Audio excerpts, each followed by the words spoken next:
Conta pra mim, bebê, se a tua segunda-feira tá braba. Tá braba? Porque a minha tá braba. Eu sou a Joyce Rodrigues do canal Ler Até Amanhecer e hoje, depois de pedirem bastante, depois que eu fiz o caso, do maníaco de Goiânia, muitas pessoas pediram para que eu fizesse o caso do Thiago Soroca. Então eu fui atrás das informações, tenho que dizer para vocês que as informações que eu consegui são informações que apareceram muitas vezes na mídia aberta e depois também algumas coletivas de imprensa que o próprio delegado acabou dando na televisão e tem aí alguns materiais. Mas claro, eu tinha prometido para vocês que eu ia trazer, para várias pessoas que pediram, eu disse que eu ia trazer. Então eu tô trazendo aqui para vocês que é o caso do Thiago Soroca, que ficou conhecido como várias coisas, Ficou conhecido como o serial killer Coringa, também como o serial killer da terça-feira e também como o serial killer de gays. Desde já peço para vocês que deixem o like de vocês logo agora no começo do vídeo, que é bastante importante. Também verifica a tua inscrição, teu sininho de notificação e me segue lá no Instagram, no @JoyceRodriguesOficial, que por lá sempre notifico vocês quando sai vídeo novo. Então agora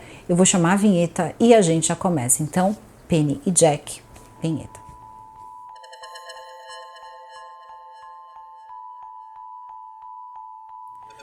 José Thiago Soroca, ele ficou conhecido no ano de 2021, entre os meses de abril e maio, como um serial killer de gays, entre outros nomes, como por exemplo também o serial killer Coringa ou o serial killer das terças-feiras. Diversos foram aí os apelidos, os nomes, o fato é, a comunidade gay estava assustada. Esse homem era um homem que acabava vitimizando homens gays e, ao que tudo indicava, via aplicativos de encontro. A polícia diz então que está em busca de Thiago Soroca, que estava fazendo essas vítimas, alertando a comunidade, principalmente a comunidade gay, e teria dito que ele tinha sido visto em Santa Catarina, tinha sido visto também no Paraná e que também tinham pessoas que relataram ter visto ele em São Paulo.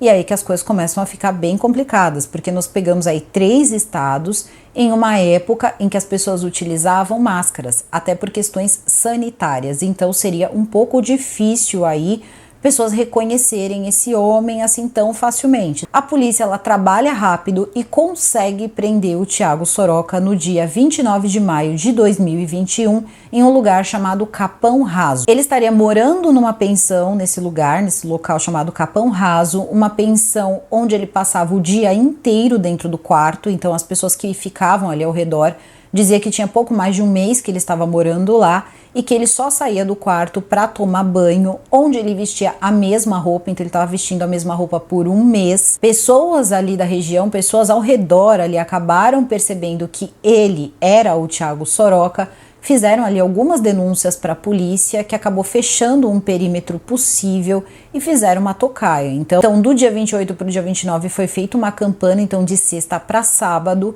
e durante a manhã de sábado ele é pego dormindo. A polícia o encontra dormindo, ele estava descalço, sem camisa, a polícia efetua a prisão, ele não resiste à prisão, ele segue com os policiais sem maiores problemas, e é levado então a dar o seu depoimento. Já tinham muitas provas, muitas câmeras de segurança para fazer com que o Thiago Soroca desse a sua versão ali dos fatos e até mesmo pudesse, quem sabe, contar para a polícia alguma coisa que a polícia não soubesse. E agora a gente vai entender o que a polícia sabia. Tudo teria começado para a polícia no dia 16 de abril de 2021, terminando assim com a prisão dele no dia 29 de maio de 2021. Só que parece que a história do Thiago Soroca vem aí de um pouco antes, pelo menos talvez aí alguns ensaios para chegar às vias de fato do que vai acontecer no dia 16 de abril. Muitas pessoas descrevem o Thiago Soroca como sendo uma pessoa muito tranquila, uma pessoa que era amável com as pessoas, uma pessoa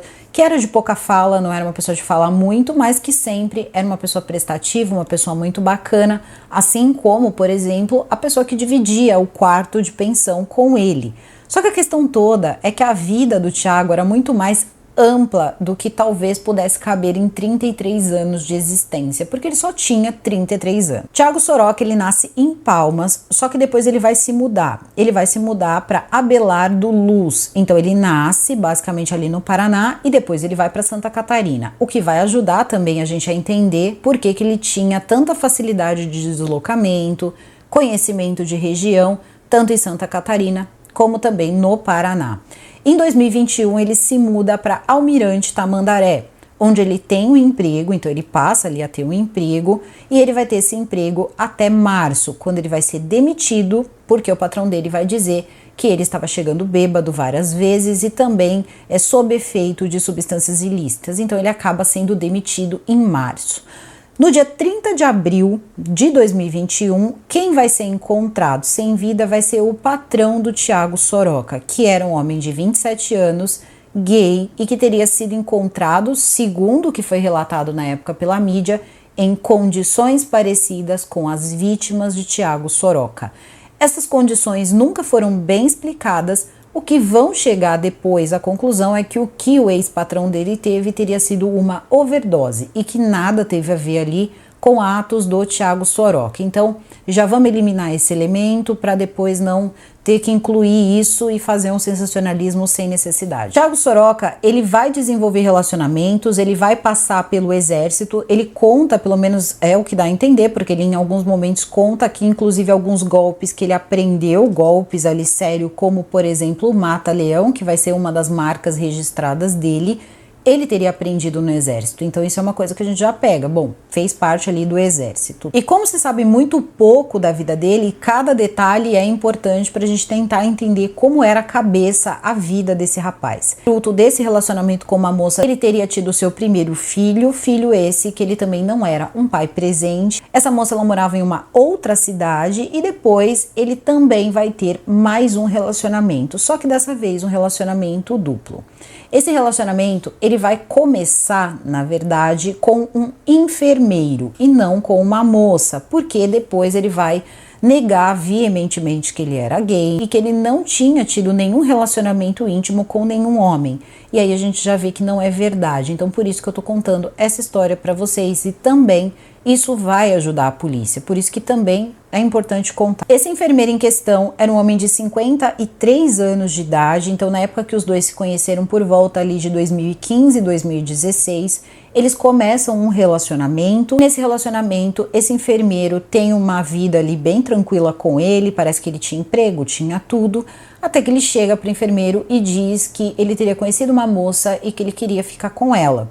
Ele fala que tudo bem e os dois começam então a ter esse relacionamento, o Thiago e também essa moça. Só que parece que não se rompe esse relacionamento com o enfermeiro. Então ele passa a ter esses dois relacionamentos ao mesmo tempo. Na ficha criminal de Thiago Soroca consta roubo em 2015, roubo em 2019. Até então, tudo ligado a roubo. Em um desses roubos também tinha alguma coisa a ver com substâncias ilícitas. Depois a gente também vai entender que, além de ser uma pessoa, né, que gostava muito de tirar a vida de outras pessoas, ele também era um usuário de substâncias ilícitas. Em 2018, parece que as coisas mudam com o enfermeiro e mudam de uma forma muito radical. Aquele homem doce que talvez tratasse ele muito bem, passa a ser uma pessoa um pouco agressiva. Um dia esse enfermeiro chega em casa e ele está na casa, né, do enfermeiro, e nessa hora os dois começam a discutir. Ele faz algumas ameaças para o enfermeiro. Não importa qual é o nome dele, tá aqui, nós vamos chamar de enfermeiro. E nessa hora ele acaba avançando no enfermeiro e tentando ali dar um mata-leão no enfermeiro. O enfermeiro fica numa situação ali muito desconfortável, quase ali começando a tentar ali gritar por ajuda. Ele não entende num primeiro momento o que está acontecendo, até porque aquilo não parecia ser normal vindo do Thiago. Então ele começa ali a tentar, né, lutar pela vida dele. O Thiago solta e diz: olha, eu não vou fazer nada para você agora. Se você abrir a boca, eu volto e eu termino o trabalho. Ao que tudo indica, parece que o relacionamento dos dois acaba nesse momento, né? Então o Thiago, ele vai seguir a vida dele e também não é dito quando ele chega em Almirante Tamandaré. Por quê? Eles dizem que ele chega em 2021, mas a gente não sabe precisamente quando, uma vez que ele também tinha um emprego em março de 2021. Vocês entendem como as coisas elas são um pouco complicadas em relação à vida, né? A vida anterior até a chegada, então, da sua primeira vítima, que vai ser no dia 16 de abril de 2021. Então, se a gente parar para pensar numa linha que vai ser levantada futuramente, ele perde o emprego em março. Em abril ele faz a primeira vítima dele. E no dia 16 de abril de 2021, para a polícia de Santa Catarina, acontece um latrocínio com um homem chamado Robson Paim, que era um professor universitário de 36 anos. Ele era descrito como uma pessoa muito querida pelos amigos, ele também era gay e morava sozinho. Robson Paim é encontrado na casa dele por parentes, ele estaria amarrado, pés e mãos amarradas, e também teria sido vítima de asfixia. Ele estaria totalmente vestido, estaria de bruços em sua cama e as pessoas colocam como latrocínio porque o carro dele foi levado. O carro do Robson Paim, ele vai ser encontrado alguns dias depois em Almirante Tamandaré, que era a cidade que o Thiago Soroca estava morando. Só que até então ninguém sabia da existência de Thiago Soroca, ninguém sabia de absolutamente nada. Eles recolhem o carro, fazem perícias, provavelmente ali coletam impressões digitais, mas até então o caso fica como latrocínio. No caso do Robson Paim, câmeras de segurança tinham flagrado inclusive o roubo do carro, então dava para ver um homem mexendo no carro do Robson Paim, colocando coisas, depois voltando e depois saindo do apartamento do Robson Paim com uma mochila que seria inclusive do próprio Robson Paim.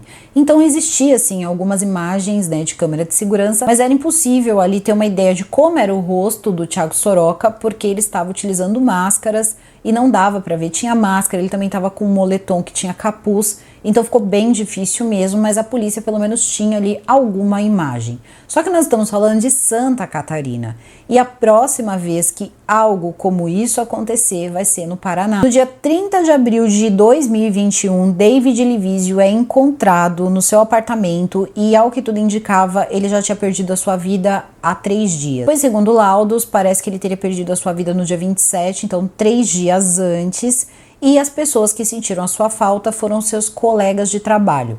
Ele era um rapaz de 28 anos, era enfermeiro, morava sozinho, era gay e ele também não tinha familiares na região, porque ele era de outro estado, então ele teria ido, né, para Curitiba para trabalhar. As coisas então ficam piores no dia 5 de maio de 2021, porque mais uma pessoa vai ser encontrada.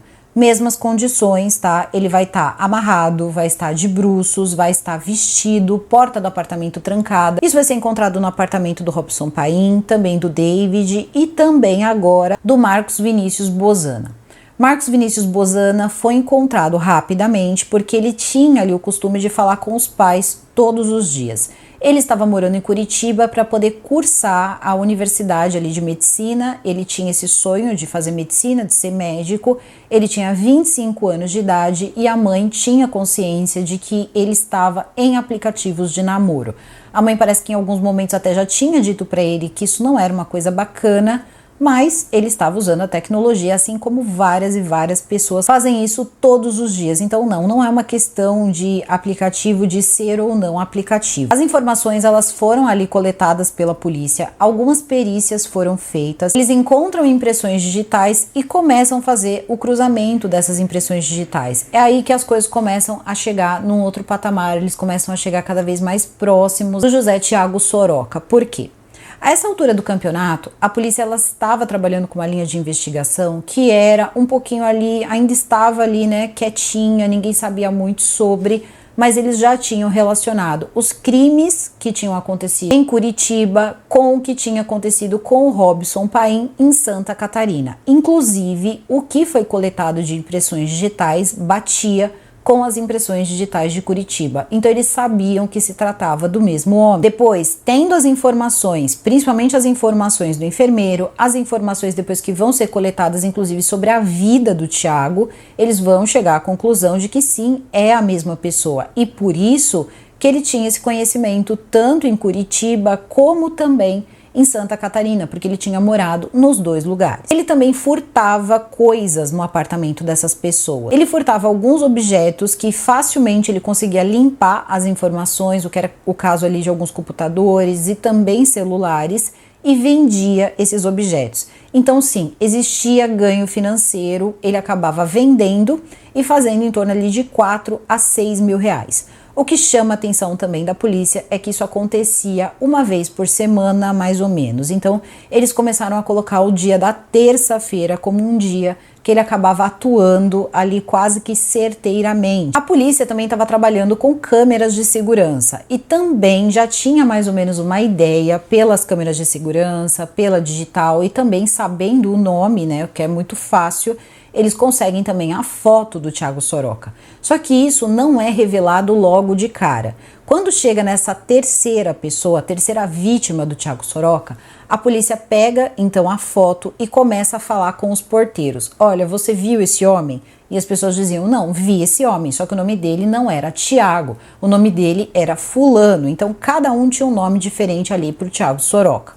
Eles pegam também essas imagens e começam a mostrar para motoristas de aplicativo. Por quê? O Thiago ele sempre chegava nos lugares via carro de aplicativo e muitas vezes também não chegava até a porta do lugar onde ele morava. Ele acabava descendo bem antes e caminhava até a pousada onde ele morava. Então ninguém, nem mesmo os motoristas de aplicativo podiam dizer qual era o destino final do Thiago Soroca. E tinha mais. Por que era importante para a polícia dizer quem ele era, mostrar a foto? Porque os motoristas de aplicativo, eles estavam carregando o Thiago Soroca, mas não como o Thiago Soroca. Ele utilizava outros nomes. Então ele seguia uma conta falsa, usava informações falsas, nome falso e entrava nos carros de aplicativo de máscara. Então era bem importante mostrar isso, né, para o pessoal ali ao redor, para que eles ficassem de olho, os carros de aplicativo ficassem de olho, porque de acordo com o trabalho policial, eles já tinham conseguido delimitar um perímetro, então eles vão avisando as pessoas ali que trabalhavam com carros de aplicativo e estavam dentro desse perímetro. Então, olha o tamanho, né, da força-tarefa aí. Tinha porteiro tentando reconhecer, tinha um monte de motorista de aplicativo ali avisado sobre o Thiago Soroca. E vai ser no dia 11 de maio de 2021 que a polícia vai receber a informação ali via aplicativo que alguém semelhante ali à pessoa que eles tinham mostrado a foto tinha sido levado por um motorista de aplicativo. Só que quando essa informação chega, as coisas ali já tinham se desenrolado. Thiago Soroca se dirige, obviamente usando outro nome, pro apartamento de um arquiteto. Mesma condição, tá? Morava sozinho, era um homem que também queria se manter discreto em relação à sua sexualidade. Só que dessa vez as coisas saem um pouco de controle, porque quando o Thiago Soroca chega no local, ele vai lá e pergunta como que seria o ato íntimo ali entre eles. Então ele pergunta isso pro arquiteto, isso o arquiteto conta pra polícia, e aí ele vai e explica pro Thiago como ele queria, e o Thiago diz pra ele então que ele tirasse a calça. Nessa hora ele tira a calça e vira, né, vira de costas pro Thiago. O Thiago tenta um mata-leão e é nessa hora que ele começa a lutar pela vida. Então ele vai, os dois começam a lutar, esse homem começa a gritar. E aí o Thiago, com medo de ser preso, ele faz o seguinte, ele vira e diz para esse homem, que depois vai relatar em sede policial, que ele era como o Coringa e que ele gostava mesmo era de matar. Que se ele falasse alguma coisa para a polícia, ele ia voltar e ele ia tirar a vida desse arquiteto. Só que esse arquiteto, ele não se mantém quieto por muito tempo, ele vai falar com a polícia. A polícia por pouco não o prende, tá? A polícia fica muito próximo de prendê-lo depois de ter recebido as informações do motorista de carro de aplicativo, mas não consegue prendê-lo. E depois disso vai demorar aí alguns dias para que ele seja preso. O arquiteto, ele não tem o seu nome revelado, então somente as pessoas que foram vítimas mesmo, que são vitimizadas e que tiveram ali os seus nomes expostos, é que eu vou falar aqui o nome. Então, devido também à coragem desse homem, né, que falou com a polícia, diferente de muitos outros, porque sim, vão surgir outros, tá? O Thiago Soroca, ele vai acabar preso, porque ele vai contar exatamente como funcionava a dinâmica. Ele vai dizer em relação aos aplicativos, tá? Os aplicativos de, enfim, encontro casual. Ele vai explicar absolutamente tudo e assim a polícia vai ter mais ou menos uma ideia de qual era o padrão dele. Alguns até diziam que ele gostava de pessoas da área da saúde, só que isso não é uma coisa possível de ser comprovada. É nessa hora também que no meio, né, dessas investigações que a gente vê e tal, eles começam a tentar levantar algumas coisas que uma pessoa vai se pronunciar. E eu preciso trazer para cá porque nós estamos falando de um advogado muito conhecido aqui no canal, que é o Dr. Cláudio Daledoni. O Cláudio Daledoni, ele fala o seguinte, tá? Que tinha um médico que tinha perdido a sua vida no ano de 2015 e esse médico, ele tinha sido encontrado muito, mas muito semelhante à forma com que as vítimas do Thiago Soroca tinham sido encontradas. Tudo bem, até então a gente fala, tá, e quem é que ele está defendendo? Ele estava defendendo o homem que teria sido acusado de tirar a vida desse médico. Então, o Cláudio Daledoni, ele consegue provar, tá, a inocência desse rapaz e a questão toda era a altura. Então, a altura do acusado não batia com a altura que tinha aparecido nas câmeras de segurança. Sendo 2015, não tinha a questão das máscaras, mas não dava para ver o rosto da pessoa porque ele estaria utilizando ali como se fosse uma proteção com capuz, então não dava para saber muito bem como que era o rosto dele, mas dava para ter mais ou menos uma ideia da altura. E uma pessoa que teria uma altura extremamente compatível seria o Thiago Soroca. Nessa hora, o Cláudio Daledoni, ele fala com a imprensa e ele diz que muitas coisas apontavam para que o Thiago Soroca sim fosse o assassino desse médico e que isso poderia ser uma boa resposta para a família.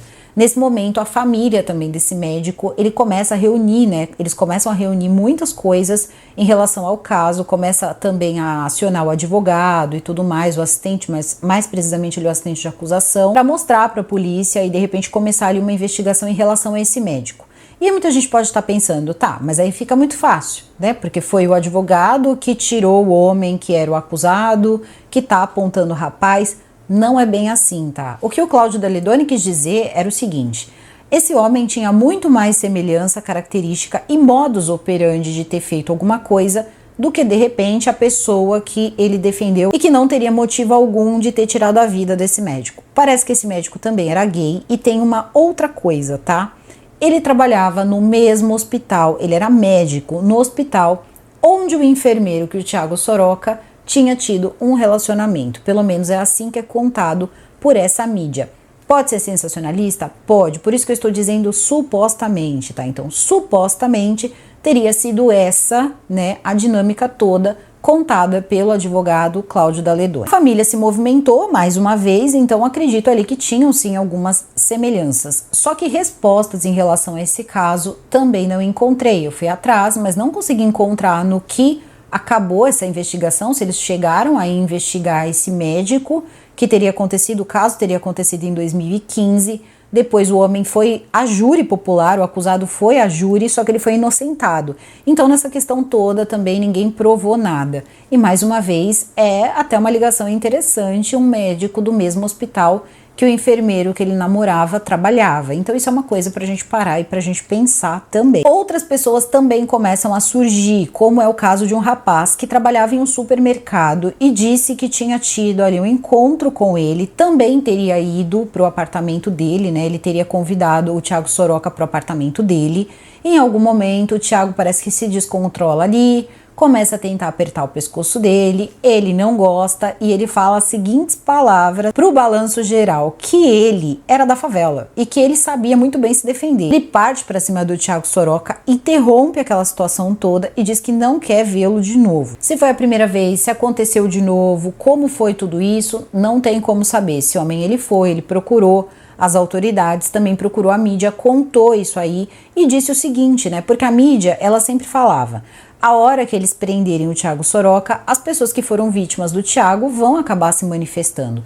Muitas pessoas faziam isso de forma anônima, não queriam aparecer. E aí as coisas também ficam mais complicadas. Com todas essas informações, a polícia, então, tendo essa colaboração também com a polícia de Santa Catarina, então foi uma união de polícia, foi uma grande operação que eles acabam fazendo ali. Só que, claro, tinha, sim, muitas pessoas ali que ajudaram, inclusive pessoas que denunciaram, pessoas que falaram e também outras pessoas que teriam passado alguma coisinha ali na mão do Thiago Soroca acabam surgindo, só que sempre de forma anônima. Então isso atrapalha porque a pessoa não se identifica e a gente também tem que entender, muitas pessoas não se identificam por vários motivos, principalmente pelo preconceito de outras pessoas. Então, dependendo do lugar que você está, você pode sim sofrer aí uma grande retaliação pela sua vida íntima. E essa é a grande cereja do bolo do Thiago Soroca. Por quê? Ele sabia que esses homens, se eles sobrevivessem, eles não abririam a boca. Eles criam sigilo. Quando eles começam as investigações, eles percebem que uma coisa que era pedida era sigilo. Então, para ele, aquilo ali era muito fácil, era muito simples. Ele foi percebendo que fazer vítimas assim, vítimas que queriam manter a sua vida íntima, a sua vida privada, totalmente ali tranquila, sem ninguém saber de nada, era muito fácil. Principalmente quando eles avisavam que moravam sozinhos, que ninguém ali poderia interromper, não tinha um parente que poderia chegar. Isso tudo dava segurança para o Thiago Soroca. E essa questão toda que tinha de ele fazer uma vítima por semana também tinha um pouco a ver com dinheiro. Thiago Soroca, como eu disse para vocês lá no começo do vídeo, ele vai ser preso. Em sede policial, quando ele estiver prestando depoimento, ele vai dizer para a polícia que ele fazia uma vítima por semana porque ele vendia aqueles objetos e assim ele conseguia comprar as substâncias ilícitas que ele fazia utilização na semana. Também comprava alguns objetos supérfluos, então você percebe que ele não investia, por exemplo, nem mesmo numa roupa. O rapaz que dividia a pensão com ele dizia que ele usava a mesma roupa ali por 30 dias e tranquilo, então você vê que era uma pessoa que usava dinheiro basicamente ali para uso de substâncias ilícitas e quando o dinheiro ia acabando, ele ia lá e fazia mais uma vítima. Porém, que a foto dele já tinha sido espalhada e ele ficou com medo de ser preso. Só que a questão toda é a seguinte: ele chega a falar para algumas pessoas, inclusive ele teria ali falado para uma das pessoas que falou com a polícia ouviu mais de 30 pessoas, tá? Que teriam ali alguma coisa para contar. E a polícia tem a seguinte informação, que em um momento ele chega a falar, inclusive, que ele era o cara que estava aparecendo na TV. Então acho que alguém ali no momento, né, de perguntar o que você faz, ou sei lá, você não vai fazer alguma coisa, perguntas que a pessoa acaba fazendo, mas que são perguntas vazias, porque quem vai fazer alguma coisa não responde. E ele teria dito, claro, né, eu sou o cara que tá lá estampado na televisão, eu sou o cara que tá tirando a vida aí dessas pessoas que tá aparecendo na TV. Então, ele se orgulhava de ser o cara que estava aparecendo na TV. Ele estava achando aquilo tudo bacana. E teve a questão toda do que ele falou pro arquiteto que teria sobrevivido e dito para a polícia, que ele teria dito para ele que ele era o Coringa e que o que ele gostava mesmo era de matar. Em sede policial, ele confessa, tá? Ele diz que ele não vai dizer que ele não fez esses crimes, esses 3 crimes, então ele assume os 3 crimes. Ele também assume o que teria acontecido com o arquiteto, porque a polícia tinha provas, só que ele disse que ele tinha muitas vítimas, em torno de 20 vítimas. E aí eles dizem, mas você tirou a vida dessas pessoas? Ele disse, não, essas pessoas elas não perderam a vida. Ele disse, então, você não quer falar um pouco mais, né? O delegado vai perguntando, você não quer falar um pouco mais sobre isso? Ele diz, não, eu quero me manter calado, eu quero que vocês investiguem. Se vocês chegarem aí a encontrar alguma coisa, ok, mas eu não vou negar o que aconteceu, mas eu também não vou dar para vocês aí de bandeja mais e mais coisas que eu fiz. E claro, como ele não é obrigado a produzir provas contra si mesmo, então tá tudo certo, a polícia vai respeitando o direito dele de permanecer calado de forma totalmente íntegra, até para não estragar toda a investigação. Eles foram muito cuidadosos e eles começam a fazer mais perguntas para ele. Começa a perguntar por quê, o que ele tinha contra homens gays. E ele disse que nada, que ele não era uma pessoa que tinha nenhum problema contra pessoas gays, ele não era homofóbico e que também o que tinha acontecido era o seguinte, ele viu nessas pessoas uma facilidade maior. Ele disse que rapidamente, depois de uma conversa, ele já conseguiu um encontro. Então ele disse que era mais fácil conseguir um encontro quando as pessoas que ele queria roubar, porque isso era o que ele dizia, que ele queria roubar, ele não queria, o intuito não era tirar a vida dessas pessoas, só acabava dando errado ali em alguns momentos, né, assim, opa, deu errado, uma vítima.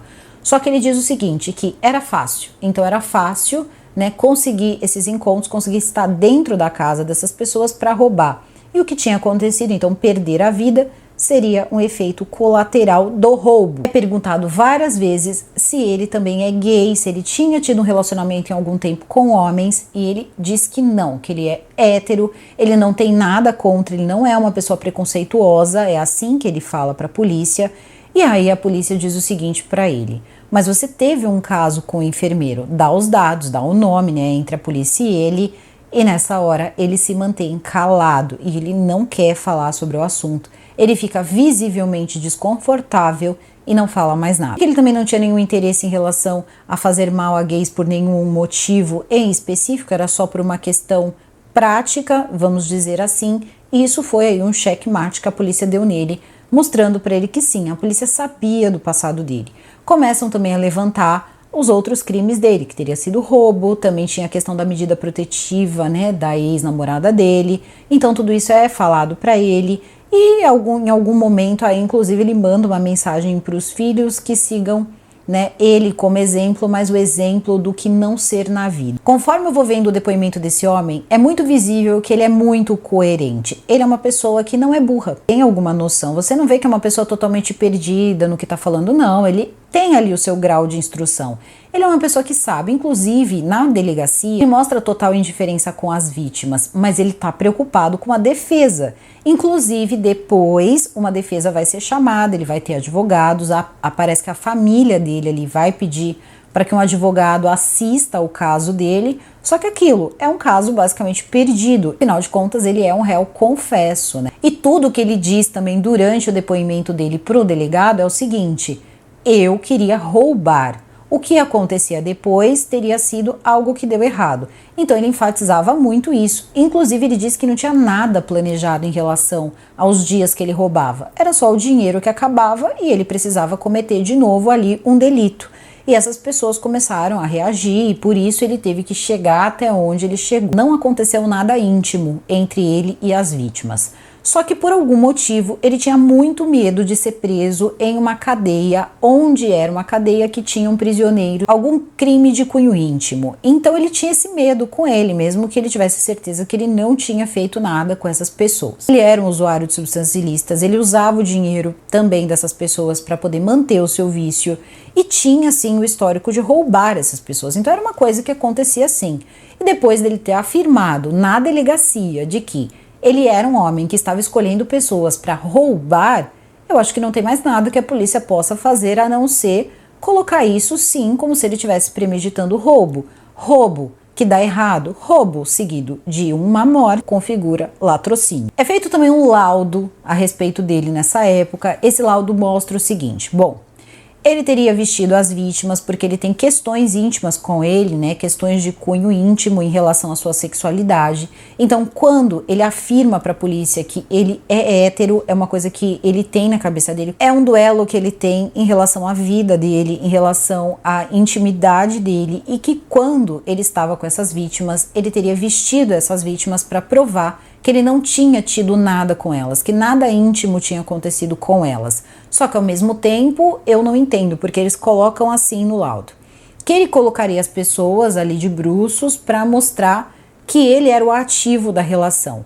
Só que aí eu não entendi, porque assim, era uma questão de mostrar que não aconteceu nada ou que se aconteceu, um era o ativo, outro era... Não entendi muito bem essa parte, mas tudo. Nesse laudo também é colocado que ele trancaria a porta, né? Ele trancaria ali a porta para tentar trancar ali um segredo sobre a sexualidade dele. Então tudo isso é levado sempre ali, né, para esse lado ali dele ter um conflito com a sua sexualidade.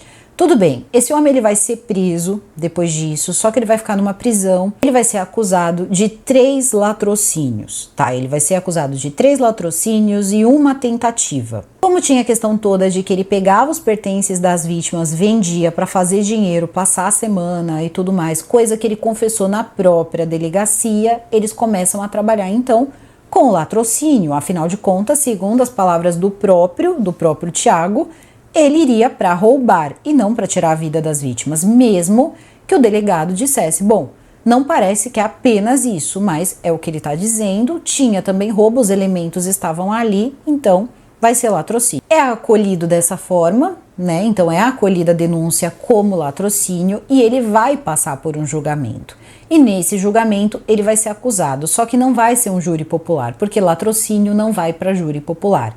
Então ele vai passar por uma audiência. Parece que partes dessa audiência até vai ser feito de forma remota e ele vai pegar uma pena de 104 anos e mais ali 213 dias multa, o que daria em torno ali de 9 mil reais. O advogado ele diz o seguinte: ele estava sendo julgado, que ele foi julgado de forma errônea, porque ele teria que passar por um tribunal do júri, uma vez que depois ele diz que o que ele queria mesmo era tirar a vida dessas pessoas. Só que por tudo que a gente vai vendo, desculpa doutor, mas assim, tudo que a gente vai vendo em relação a ele é muito enfático em dizer que ele queria mesmo era roubar. E também vem toda uma questão de que parece que depois ele acaba assumindo sim que ele era gay. Ele disse que não, que ele era hétero. Mesmo que depois a polícia dissesse para ele, olha, mas a gente tem conhecimento aqui de um período em que você teve um relacionamento com um homem. Fez isso de forma respeitosa, ele não foi coagido, ele estava na sua sanidade ali mental possível, boa, né? Alguma sanidade mental ali existia, ele não estava em surto, ele não era esquizofrênico, E ele sabia muito bem que ele estava dizendo para a polícia que ele estava indo roubar.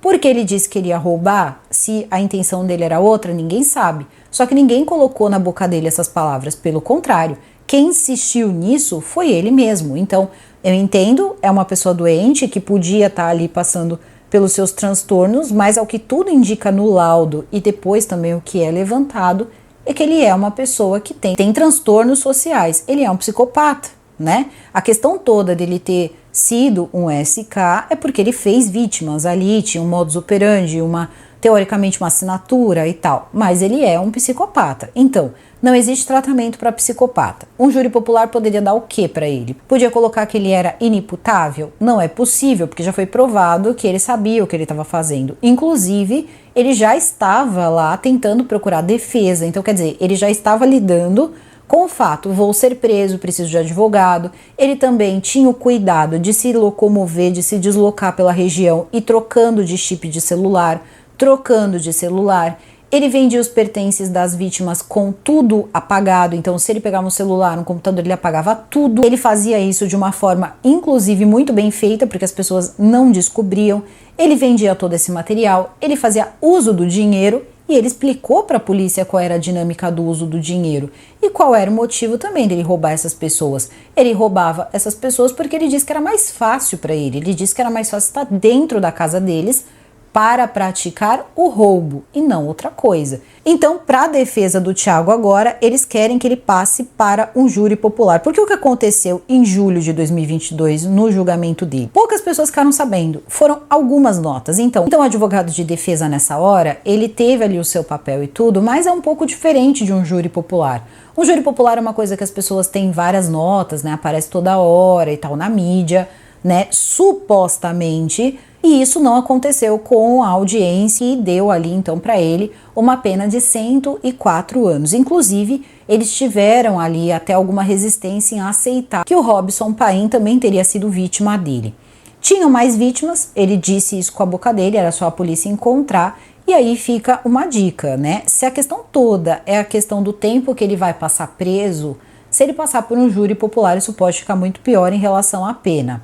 Tratamento, eu não sei se ele vai receber, porque não existe tratamento para psicopatia, então é muito difícil a gente parar para pensar nisso.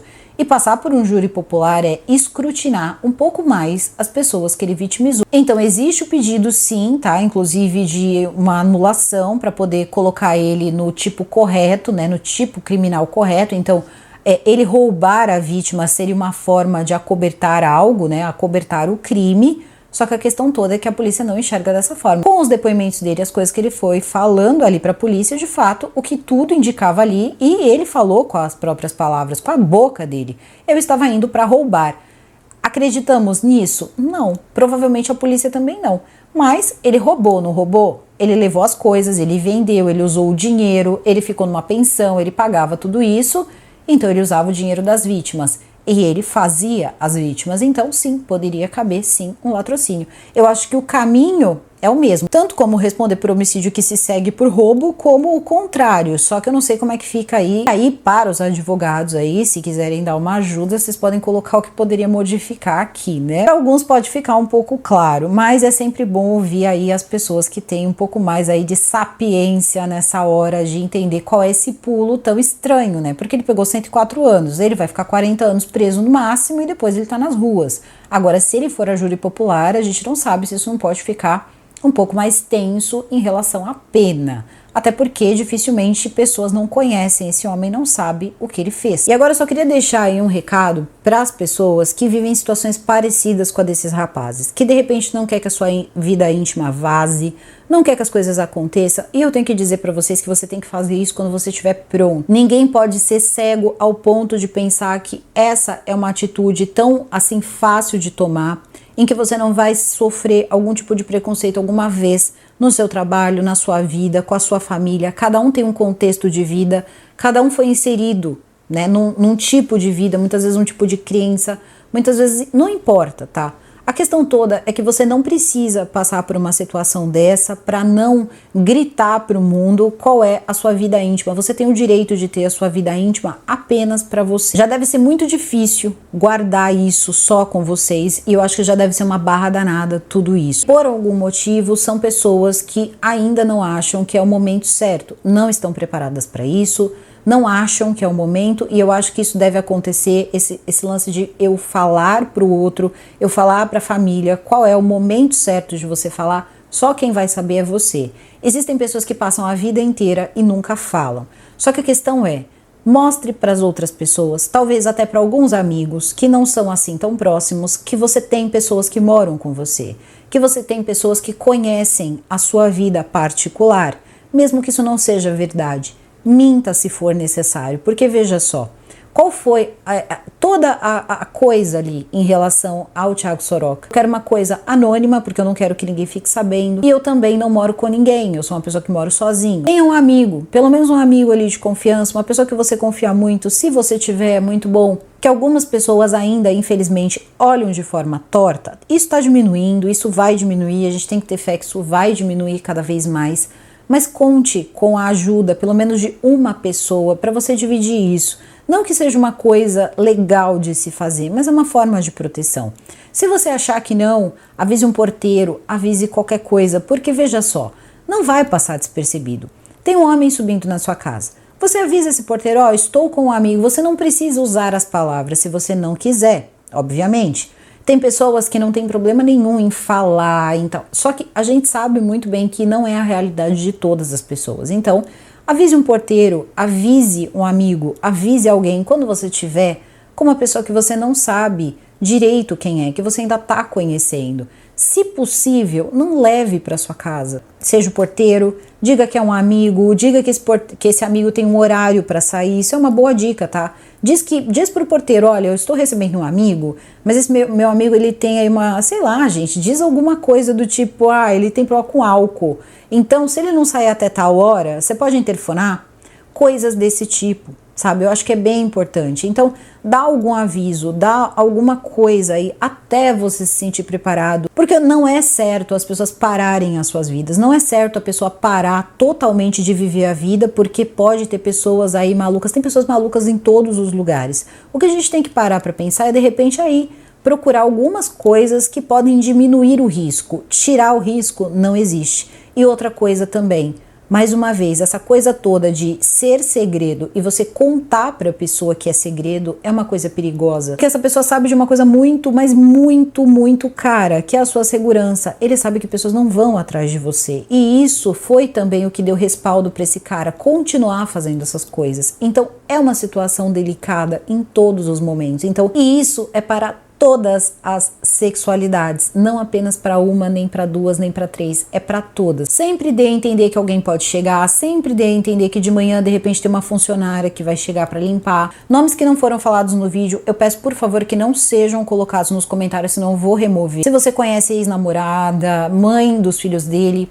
não coloque aqui nos comentários e também não coloque os nomes dos filhos, isso é extremamente importante, então peço também a colaboração de vocês. São muitas informações, eu espero que vocês tenham gostado. São regiões que, desculpa, eu não conheço tão bem. Então, peço para vocês que se eu tiver errado em algum momento aí um bairro ou alguma coisa assim, vocês me desculpem, podem me corrigir aqui embaixo, completem aí com alguma coisa, mas nesse nível, tá? Mas sem expor pessoas aí sem necessidade. Eu desejo a todos vocês uma excelente semana, um super beijo e até o próximo vídeo.